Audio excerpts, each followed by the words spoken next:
Kirana. Raf sudah berangkat ke kantornya. Ini hari pertama ia masuk kantor lagi setelah sakit selama hampir 2 minggu. Barusan Rai juga pamit padanya dan minta izin mau pakai mobil Kirana dengan diantar Mang Asep. Bibi juga sudah berangkat ke pasar. Tinggal Kirana sendirian. Bergegas ia kembali ke kamarnya untuk mengganti pakaiannya. Segala sesuatu sudah ia persiapkan sejak malam tadi. Beberapa pakaian dan barang-barang keperluannya sudah rapi dalam koper. Ia juga sudah menulis surat untuk Raf. Ditaruhnya surat itu di nakas, dekat tempat tidur Raf di kamar sebelah. Lalu dipesannya taksi online. Ketika taksi sudah datang, dengan tenang ia melangkah meninggalkan rumah itu, menggeret kopernya masuk ke dalam taksi. Selamat tinggal semuanya. Semoga semuanya baik-baik saja. Sejak ia mendengar niat Raf untuk mengambil anaknya setelah lahir nanti dan akan membawanya tinggal luar negeri bersama Rai, tekad Kirana sudah bulat. Ia harus pergi meninggalkan rumah itu dan menjauhi Raf. Kirana tidak mau dipisahkan dari anaknya. Tidak sudi ia anaknya diasuh oleh orang seperti Raf dan Rai, walau Raf adalah ayah kandung anaknya. Sempat ia bingung hendak kemana. Tak ada tempat untuk pulang baginya. Rumah ayah bukanlah rumah bagi Kirana. Rumah ibu kandung entah di mana itu. Terpikirkan untuk menghubungi dokter Pramandaru. Dokter berhati malaikat itu dulu pernah menawarinya untuk tinggal bersama ibunya di Garut. Apa harus ke sana ya? Tapi Kirana merasa tidak enak hati. Ia mengabaikan perasaan dokter itu padanya, tapi masih mengharap bantuan si dokter. Betapa tidak tahu dirinya Kirana.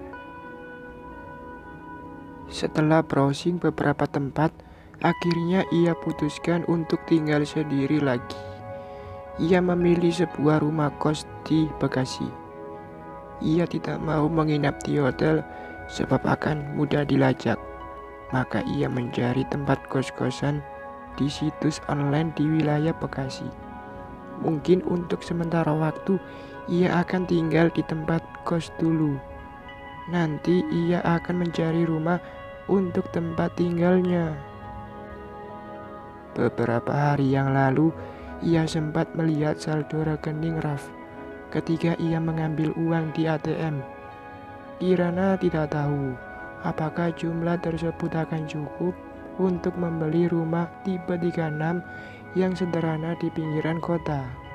Tapi setidaknya ia bisa menyewa sebuah rumah untuk tempat tinggal dan untuk membuka sebuah warung sederhana. Tidak salah kan kalau ia memakai uang Raf untuk membeli atau menyewa rumah bagi dirinya dan anaknya. Kartu debit milik Raf itu sudah diserahkan sepenuhnya oleh Raf untuk dipakai Kirana. Sampai saat ini Kirana masih istri Saraf dan anak yang dikandungnya juga anak Raf. Jadi sah saja ia pakai uang Raf untuk membeli rumah.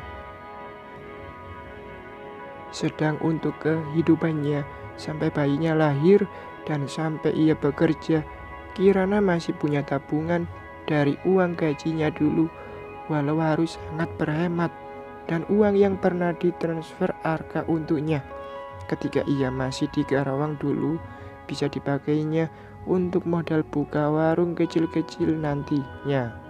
Dengan memiliki warung sendiri, ia bisa bekerja sambil merawat anaknya.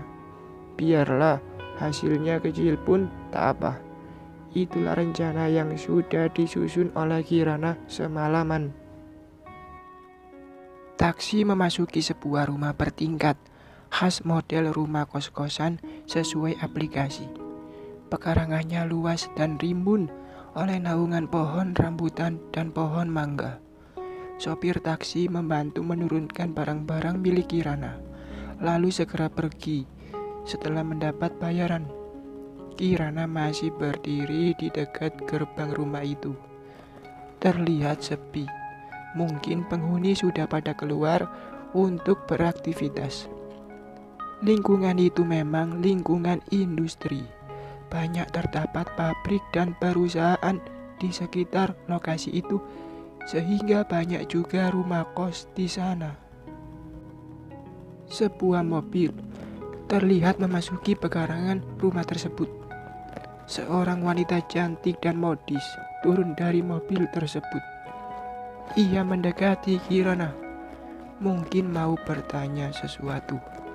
Tapi ketika sampai di hadapan Kirana, ia hanya diam sambil menatap Kirana lekat-lekat sampai Kirana merasa risih.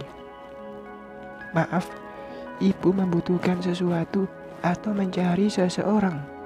Kirana bertanya sopan. Wanita itu masih diam dan terus menatap Kirana sampai akhirnya keluar lirih suaranya. "Kirana Wulan Bastian." Kirana terkejut mendengarnya. Ia tidak mengenal wanita itu, tapi wanita itu menyebut namanya lengkap.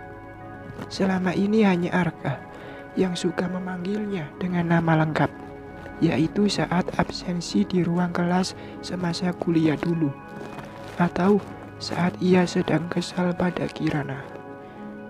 "Kirana Wulan Bastian, dengarkan aku.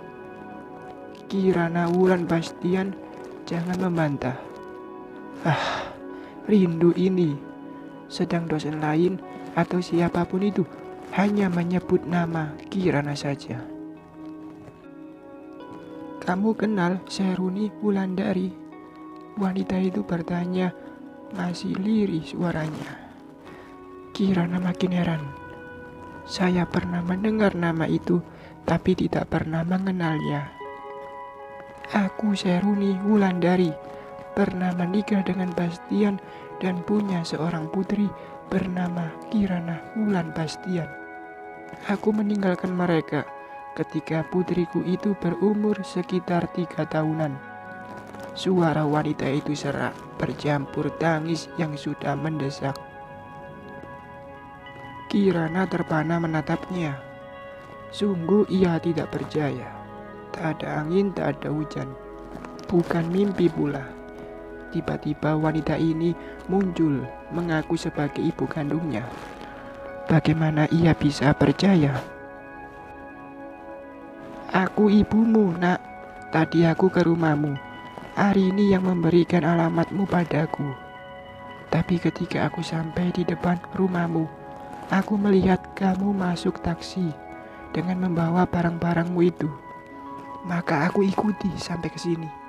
Kamu meninggalkan rumahmu dan mau tinggal di tempat kos ini. Kamu ada masalah dengan suamimu." Tanpa sadar, Kirana mengangguk. "Sayang, ikutlah ibu, nak. Tak baik bagi seorang wanita hamil tinggal sendirian di tempat kos-kosan. Tinggallah bersama ibu ya. Ibu tak mau berpisah denganmu lagi. Ibu akan mendampingimu dan merawat kalian, kamu dan cucu ibu ini. Banyak hal yang harus kita bicarakan tentang masa lalu kita dan masa depanmu." Wanita itu merengkuh Kirana ke dalam pelukannya sambil menangis sesenggukan. "Benarkah ini ibu kandungku yang sudah tega meninggalkan aku saat masih kecil dulu, yang bahkan aku tidak pernah merindukannya karena tak pernah merasa mengenalnya? Tidakkah ini hanya halusinasi fata morgana? Beginikah rasanya dipeluk oleh wanita yang melahirkanku? Nyaman dan damai, serasa matanya dipenuhi kunang-kunang. Pelan tubuh Kirana merosot dalam pelukan ibunya. Semua gelap. Ketika Kirana membuka mata, seorang wanita duduk di samping tempat tidurnya, menggenggam jemari Kirana. Sepertinya ia sedang berada di sebuah ruang perawatan rumah sakit. "Kamu sudah sadar, nak?" Suara itu menyempurnakan kesadaran Kirana. Ia menatap wanita itu dengan bibir terkatup. Wajah wanita itu sangat mirip dengan dirinya. Jelas terlihat sorot penuh kasih di mata wanita itu untuknya. Namun ia tidak tahu tentang hatinya sendiri. Senangkah, sedihkah, atau marahkah ia bertemu wanita yang mengaku ibunya itu?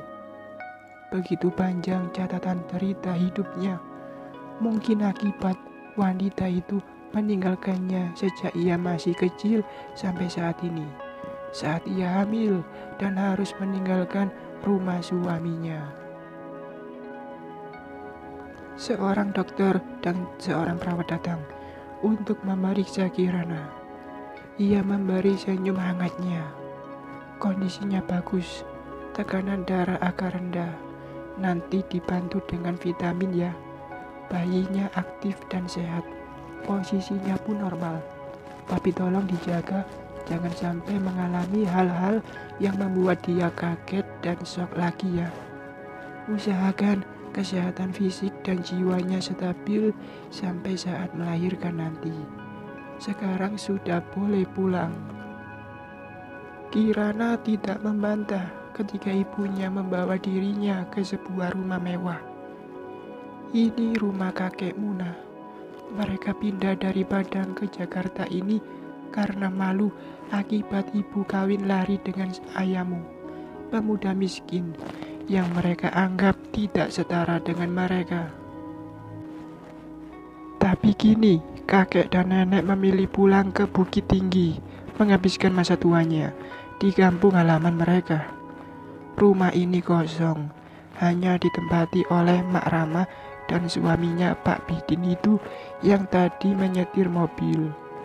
Mereka berdua yang merawat rumah ini. Sesekali ada nenek dan kakekmu datang ke sini untuk berlibur. Atau kedua kakak ibu, uamu, kalau bertugas ke Jakarta, pasti menginap di rumah ini. Ayo masuk nah, itu kamarmu, dekat ruang makan dan kamar ibu di sebelahnya. Kamu jangan sungkan, ini rumahmu. Kalau perlu sesuatu, beritahu ibu atau Mak Rama ya. Beristirahatlah dulu, nanti kita butuh waktu yang panjang untuk menuntaskan cerita kita. Wulan memeluk putrinya itu dengan segenap rindunya. Seolah hendak merekat kepingan waktu yang tercecer di masa lalu. Kirana dan ibunya seakan berpacu menyulam kenangan, menyatukan serpihan yang terserak itu. Bahkan malam itu, Kirana minta ibunya tidur bersama di kamar Kirana. Ia ingin dipeluk dan memeluk ibunya. Kemarahan yang sempat timbul di hatinya karena dulu pernah diabaikan oleh ibu kandungnya itu sirna begitu saja oleh sentuhan lembut sang ibu yang penuh rindu. Kirana menikmati pelukan ibunya, menyurukkan kepala ke dada ibunya, meresapi usapan lembut ibu di kepalanya, di pipinya, di punggungnya. Oh, ibu. Hampir sepanjang usianya, dia merindukan kehadiran sang ibu. Sempat ada perasaan bahwa bertemu ibu adalah hal yang mustahil baginya. Kini, saat ia akan menjadi seorang ibu, baru ia menemukannya. Kirana merasa tak gampang lagi. Ia merasa sudah punya rumah, tempat dirinya pulang, tempat dirinya berteduh, dan mendapat kehangatan dari ibu. Rasa yang tidak pernah dirasakannya saat tinggal bersama ayahnya dulu. Tidak juga dirasakannya saat tinggal bersama Raf, suaminya. Bu, ceritakan padaku, mengapa ibu meninggalkan aku dan ayah dulu, dan mengapa sekarang ibu menemui aku. Aku tak mau berburuk sangka pada ibu, makanya aku ingin mendengar cerita yang sebenarnya. Pagi itu mereka berdua di teras samping, sambil menghangat diri di bawah sinar matahari pagi. Wulan meraih kaki putrinya itu dan memijitnya lembut dengan minyak zaitun. Kaki itu terlihat agak bengkak. khas kaki wanita hamil. Aku dan Bastian, ayahmu, menikah ketika kami duduk di bangku kuliah semester 6. Kami sudah menjalin cinta sejak pertama masuk kuliah. Hubungan kami sangat ditentang oleh orang tuaku. Satu-satunya alasannya menolak adalah karena Bastian bukan orang kaya seperti keluarga kami. Kami memutuskan menikah karena saat itu Papa dan Mama memaksaku menikah dengan pria pilihan mereka. Jelas aku menolak. Di saat bersamaan, Bastian harus berhenti kuliah karena ayahnya memasuki masa pensiun dan memutuskan kembali ke kampung halaman mereka. Bastian harus berhenti kuliah, mengalah demi kelanjutan sekolah dua adik-adiknya. Sebelum pernikahanku dengan lelaki pilihan orang tuaku terjadi, aku nekat mengikuti Bastian ke kampungnya dan kami menikah di sana. Hampir 3 tahun kami di kampung itu. Hidup sangat bahagia sampai kamu memasuki usia 2 tahun. Lalu kami mendengar kabar bahwa orang tuaku sudah tidak tinggal di Padang lagi. Kami tidak tahu kemana mereka pindah. Kami memutuskan untuk kembali ke Padang agar ayahmu bisa melanjutkan kuliahnya. Dengan uang tabunganku semasa gadis dulu, ditambah tabungan kami berdua selama membuka toko di kampung ayahmu, dan hasil menjual perhiasanku yang cukup banyak, kami bisa membeli sebuah rumah sederhana di Padang dan sedikit untuk modal usaha. Ya, itu rumah yang sekarang ditempati oleh ayahmu, berdekatan dengan rumah Arini, sahabatku. Kirana membulat matanya. Jadi rumah itu ibu yang membelinya. Aku anak kandung ibu, malah terusir dari rumah itu. Wulan mengusap kepala putrinya itu dengan penuh rasa bersalah. Di Padang, kami membuka sebuah toko sembako di pasar, seperti di kampung dulu. Rencananya di tahun ajaran baru, Bastian akan mulai kuliah lagi. Namun sebelum semua terlaksana, kehadiranku di kota Padang terendus oleh orang kepercayaan papaku. Atas perintah papa, mereka menculikku ketika Bastian sedang bekerja di toko. Aku tak berkutik ketika dibius. Mereka membawaku pergi dan meninggalkan kamu seorang diri di rumah. Padahal saat itu, kamu masih berusia 3 tahun. Ternyata, orang tuaku pindah ke Jakarta. Aku pun dibawa ke Jakarta tanpa sempat menjelaskan apa-apa pada Bastian. Aku diancam kalau aku menghubungi Bastian dan anakku, maka papa akan mengambil anakku dan memberikannya pada orang lain dan menghilangkan identitasmu. Aku tahu bagaimana kerasnya sikap papa, maka aku tak berani melawannya karena ini menyangkut nasib Muna. Setidaknya dengan diasuh oleh Bastian, ayahmu, maka aku masih punya kesempatan bertemu denganmu suatu waktu nanti. Dengan kekuasaannya, papaku mengurus surat cerai kami dan mengirimkannya pada Bastian. Aku dipaksa menyelesaikan kuliah di Jakarta dengan pengawalan ketat. Sampai akhirnya, aku berhasil menyelesaikan kuliah. Selesai kuliah, aku dipaksa menikah dengan seorang putra kenalan papaku yang bekerja di negara Qatar. Dia lelaki baik. Sebelum menikah, aku sempat bertemu dan berbincang dengannya. Aku jujur padanya tentang aku, Bastian, dan dirimu. Setelah kami resmi menikah, sebelum bertolak ke Qatar, ia mengajakku ke Padang untuk menemuimu, anakku. Bahkan ia menyarankan untuk membawamu ikut bersama kami ke Qatar. Tanpa sepengetahuan papaku tentunya, karena beliau masih belum bisa menerima kehadiranmu. Waktu aku sampai di rumah itu, kamu sedang tidur siang. Kamu sudah berusia sekitar 5 tahunan. Aku hanya bisa memelukmu sesaat saja. Takut mengganggu tidurmu. Kulihat dirimu sehat dan terawat. Bastian masih di kios, kata Miranti. Waktu aku sampaikan pada Miranti niatku untuk membawamu bersamaku, dia menangis sampai menyembah-nyembah kakiku agar aku tidak membawamu. Wulan, Bastian sangat terpukul karena kepergianmu. Kalau Kirana kamu bawa, dia bisa gila nanti. Ia bertahan hidup sekarang karena Kirana. Jangan bawa Kirana. Aku akan merawatnya seperti anak kandungku sendiri. Dan aku akan memberitahukan padamu perkembangan Kirana kapan saja kamu mau. Itu janji Miranti padaku. Miranti yang aku lihat saat itu adalah wanita sederhana dan ada ketulusan di matanya. Aku yakin dia akan merawatmu dengan baik. Meski sangat berat berpisah lagi denganmu, tapi aku harus ikhlas karena aku pernah bersalah meninggalkan Bastian. Maka aku tak mau merusak hatinya lagi dengan mengambil dirimu. Rupanya papaku tahu bahwa aku akan ke Padang menemuimu. Ia meneleponku dan mengatakan akan menghancurkan Bastian kalau aku sampai membawa kamu ikut bersamaku.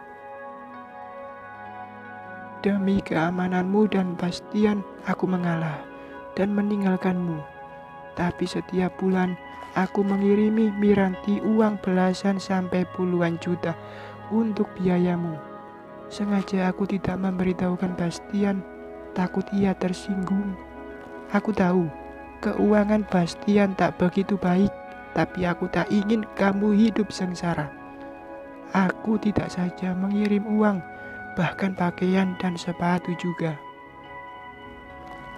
Ketika kamu mulai berangkat remaja, aku rutin mengirimmu pakaian, sepatu, tas, jam tangan, perhiasan, dan skincare. Barang-barang yang dibutuhkan gadis seusiamu. Aku ingin kamu bisa tampil seperti gadis-gadis lain walau aku tidak ada dekatmu. Waktu kamu SMA, Miranti bilang kamu ingin laptop. Aku kirimi uang agar ia membelikan laptop terbaik untukmu. Lalu ketika kamu masuk kuliah, aku kirimi uang untuk biaya masuk perguruan tinggi. Kata Miranti kampusmu jauh, maka aku kirimi uang agar kamu dibelikan sepeda motor.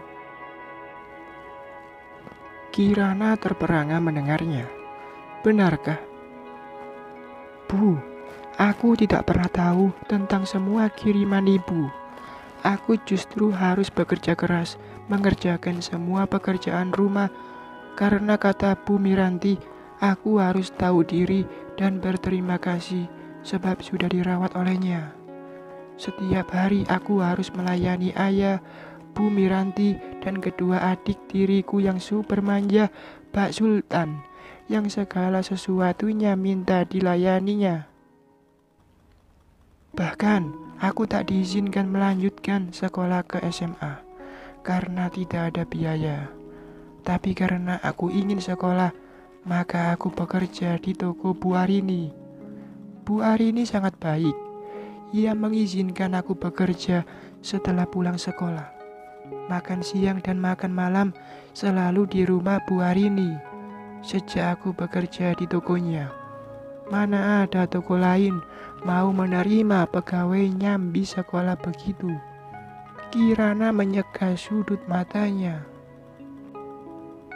Ketika aku sudah kuliah, aku masih tetap bekerja di toko Bu Arini.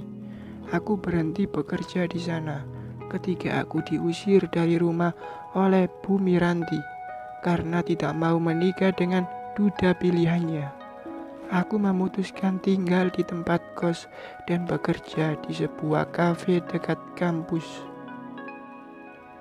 Ya, Arini bilang padaku bahwa kamu diusir oleh Miranti. Aku marah sekali, maka aku stop semua kiriman uang dan barang pada Miranti. Oh, Pantesan waktu itu Bumi Ranti nangis-nangis datang menemuiku, minta agar aku kembali tinggal di rumah. Rupanya dia sudah tidak mendapat transferan uang yang biasa ia terima setiap bulan karena aku nggak mau pulang ke rumah. Ia minta ibu kos mengusirku dan ia datangi kafe tempat aku bekerja dan minta agar aku dipecat. Wulan memeluk Kirana dengan erat. Maafkan ibu nak, maafkan ibu. Ibu tidak tahu kalau kamu ternyata hidup sengsara di sini. Waktu hari ini bilang kamu diusir dari rumah.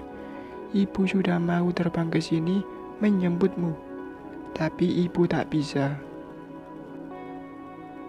Adikmu, Kiara, ketika ia berusia 3 tahun, diketahui menderita epilepsi. Ia sering marah-marah. Ia sering kejang-kejang, emosinya sangat labil dan gampang mengamuk. Kalau ia jauh dari ibu, maka ia akan mengamuk. Hanya ibu yang bisa menenangkannya. Itu alasan ibu tidak pernah pulang ke Indonesia. Ditambah rasa khawatir bahwa kakekmu masih memberlakukan ancamannya, yaitu akan merusak hidup Bastian kalau ibu nekat membawamu. Ibu sedih sekali memikirkanmu, tapi tak bisa berbuat apa-apa. Sekarang ibu bisa ke sini. Bagaimana dengan Dek Kiara? Wulan menarik nafas panjang. Kiara sudah pergi. Wulan terisak. Ketika ia berumur 7 tahun, diketahui dia menderita meningioma, tumor selaput otak. Itu yang menyebabkannya sering kejang, jadi bukan epilepsi. Ibu betul-betul harus mendampinginya setiap saat. Sehingga ibu harus menekan rasa rindu ibu padamu, nak. Sebulan yang lalu, ia dipanggil Yang Kuasa saat ia berusia 16 tahun menjelang puncak masa remajanya. Allah mengakhiri penderitaannya. Pasti ia sudah lelah menjalani berbagai pengobatan. Sebelum ia meninggal, ia sangat ingin bertemu denganmu.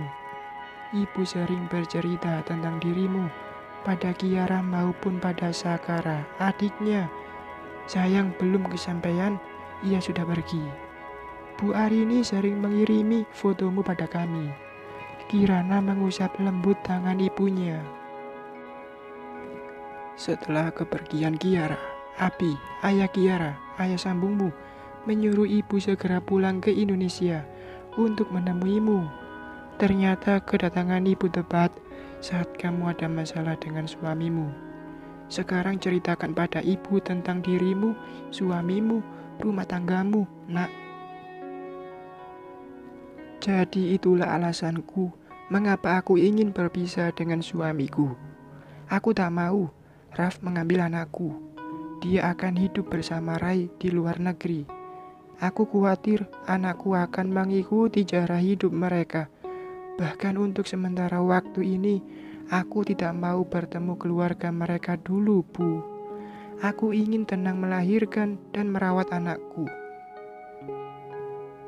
Nanti suatu waktu, aku akan membawa anakku pada nenek dan kakeknya di sana, agar anakku mengenal keluarga papanya. Syukur-syukur kalau mereka mau menerima cucunya ini. Kalaupun tidak, tak mengapa. Aku sudah memutuskan akan hidup berdua saja dengan anakku. Kirana mengakhiri ceritanya. Dia sudah menyampaikan tentang Arka, tentang Rafasa, dan tentang Papa Alfian dan Ibu Firda, tentang Rai pada ibunya. Begitu panjang dan komplit penderitaanmu, nak. Ibu semakin merasa berdosa padamu. Kesalahan aku dan ayahmu, engkau yang menanggung akibatnya. Tapi kini, ibu tak akan membiarkanmu menderita lagi. Seumur hidup ibu akan ibu persembahkan untuk kalian, anak dan cucu ibu. Selagi kamu masih berdua dengan anakmu, kita akan terus bersama. Tapi kalau suatu waktu ada jodohmu dengan lelaki terbaik untukmu, baru ibu akan melepas kalian. Seolah hendak menebus waktu-waktu yang terlewati di masa lalu, Wulan memanjakan putrinya itu. Ia mengajak putrinya itu belanja semua kebutuhan bayinya. Mereka mencari kuliner yang disukai oleh Kirana, mengantar putrinya itu kontrol ke dokter kandungan. Pokoknya, ibu dan anak itu betul-betul menikmati kebersamaan mereka, melakukan hal-hal yang menyenangkan. Kalau dulu bersama Ibu Firda, ia juga diperlakukan sangat baik, tapi Kirana tetap harus menjaga sikap. Namun dengan ibu kandungnya, Kirana melepas segala sekat. Kadang ia bermanja, layaknya seorang anak. Kadang mereka berbincang akrab, seolah dua sahabat. Oh ibu, ternyata inilah kebahagiaan yang hakiki. Wulan tidak memberitahu papa dan mamanya kalau saat itu ia sedang berada di Jakarta. Ia khawatir kedua orang tuanya masih belum bisa menerima Kirana. Wulan ingin menikmati kebersamaan dengan putri tercintanya itu berdua saja. Tak ingin diganggu oleh siapapun. Ia ingin putrinya itu bahagia dan nyaman di masa kehamilannya.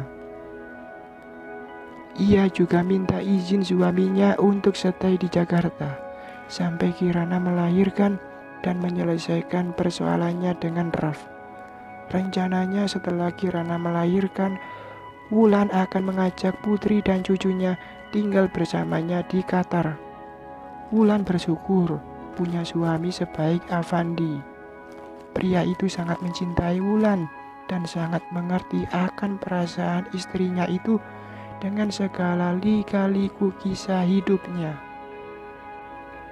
Aku izinkan kamu mendampingi Kirana di Jakarta, sayang. Selesaikan semua urusannya di sana. Setelah Kirana dan bayinya siap, ajak mereka tinggal bersama kita.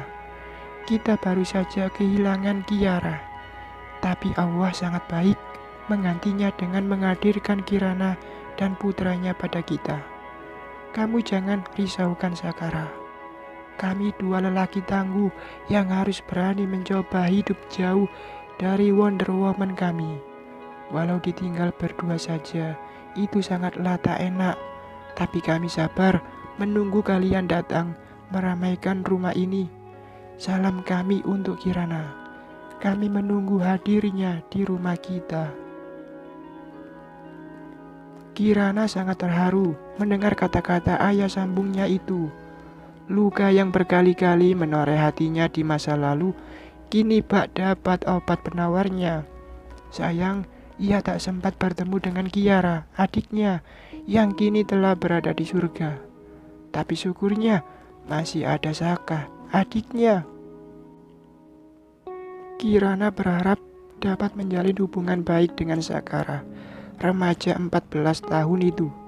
Tidak seperti dua adik sambungnya, Arfan dan Arvin, putra ayah dan ibu Miranti, yang selalu bertingkah bak para sultan yang super manja dan arogan, serta ayah yang tidak pernah peduli pada dirinya.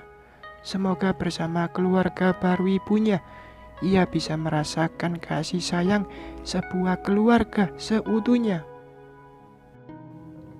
Bersambung.